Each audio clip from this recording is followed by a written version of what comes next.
All right, boys and girls, here we are. We're in the Bandit rehearsal studio in Laverne, Tennessee, and today we're going to do something totally different. We're going to show you a really cool bass, and we're going to talk with a very cool bass player named Chuck Garric. He's playing with Alice Cooper on the tour, and so let's get started, shall we? Okay, so as promised, here we are. Chuck Garric is with us today.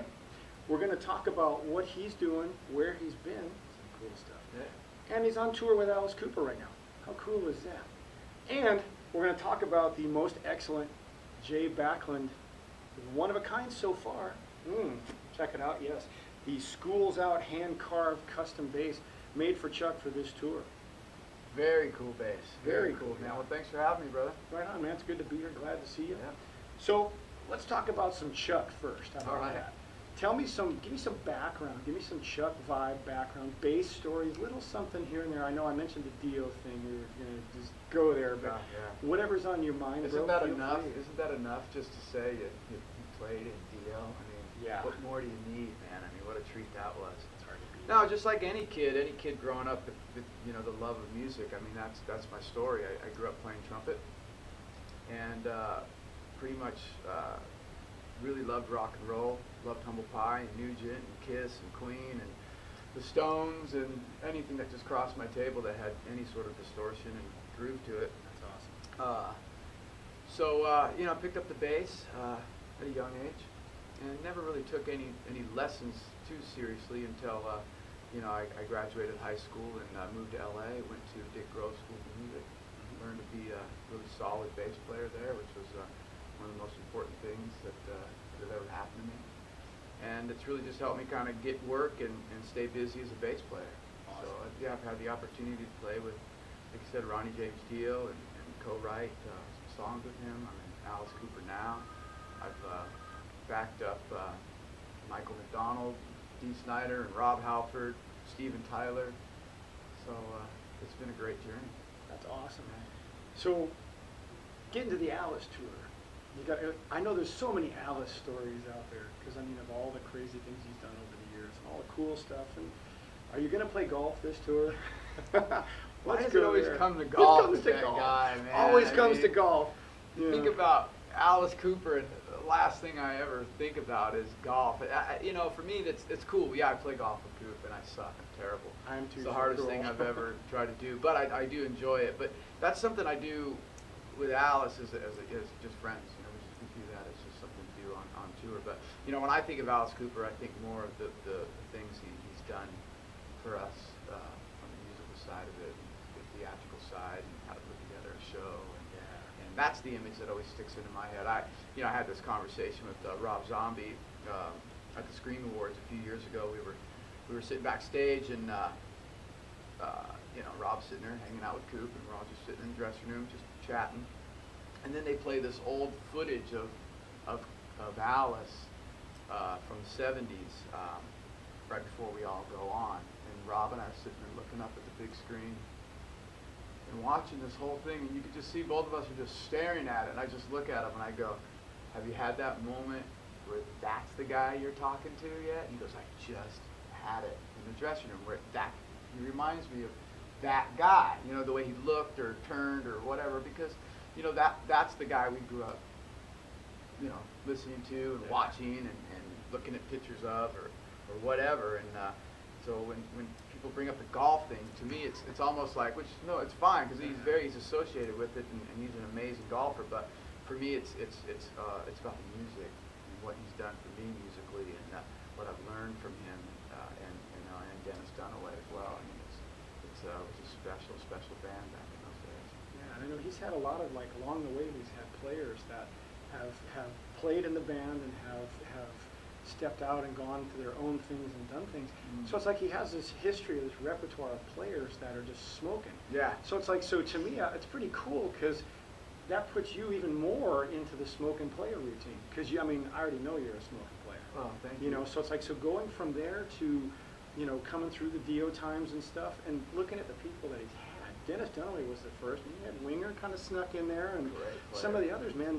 So it's like, that it's really awesome to kind of be in that family, where it takes your musical, not only your musical mind, but your playing and everything else that goes that much further. It just puts You know? everything in perspective. I think it's really, you know, it's almost like, you know, you can call it a blessing or just a musical blessing when you're with Coop. I mean, the drummers that I've gotten to play with and some of the guitar players. I mean, I've been in Alice now for 12 years. I think there's been 5 or 6 different drummers and 8 or 9 different guitar players, and you know, Yeah, it's wild. But you know, everybody that crosses that table and comes into our world has been next amazing. level now is Coop, and let's talk about our really awesome hunk of wood here, shall we? You know, you go from playing a brand of a bass, and you go through maybe 3, 4, 500,000 basses. Speaking from experience, it's really cool to come up with something unique, and it matches your playing style. Because you know you can do this. You can do last in line, and you can do all these other things on this. But you know this is one of these things. We're going to pick it up and show you. Yeah, there you go. This is the Chuck Garric Special, also known as the Schools Out Custom J Backlund bass. This is the first of who knows how many. For those of you who are Alice fans, who want to see these things, who want to check it out, this bass is going to be on tour. Chuck's going to be rocking this thing. You'll see it in the still shots and some of the things. It is totally custom. What has been done to this bass is it has been carved out like the desk that you see on the Schools Out album cut. And all the markings are identical to the record cover. So hats off to Jay Backlund for making this thing happen. And it's going to be really exciting to see what happens with this bass on tour. Yeah, so anyway, like I was saying, this bass, it looks amazing. It's got everybody's initials in there, obviously the important original band members that started this killer legacy with Coop. And like I was saying earlier, just to make it unique to myself, I carved my own initials into the desk, which makes it special to me. The thing sounds amazing. It's a beast, and it looks like it can just take a beating on this next upcoming tour, and I'll be sure to play the hell out of it. Right on. You know. Yeah. So construction-wise, what we had talked about when this one was being built, this is a mahogany body, so it's a little different than an average your maple or the alders and ashes like some of the other basses are. So this is going to have a little bit of a different tone, and you can kind of see as we look through here, it's been aged a bunch, so it looks like an old desk. Yeah. Looks like it's been to school. And you can see kind of the opportunity for where you can see, like, the average player plays about right here, but this player was a rock star. So they played all the way up the neck. And this is Purple Heart stringers, and this is a stable, solid instrument. And I know, having used a pink one of these, that the 3 pickup configuration will get you more tones than I think you'll know what to do with. Yeah, we were kind of going through that earlier. Just that's awesome. The different, and what it does give you some really good. You know, all the five settings here are just amazing. Every tone is usable and useful.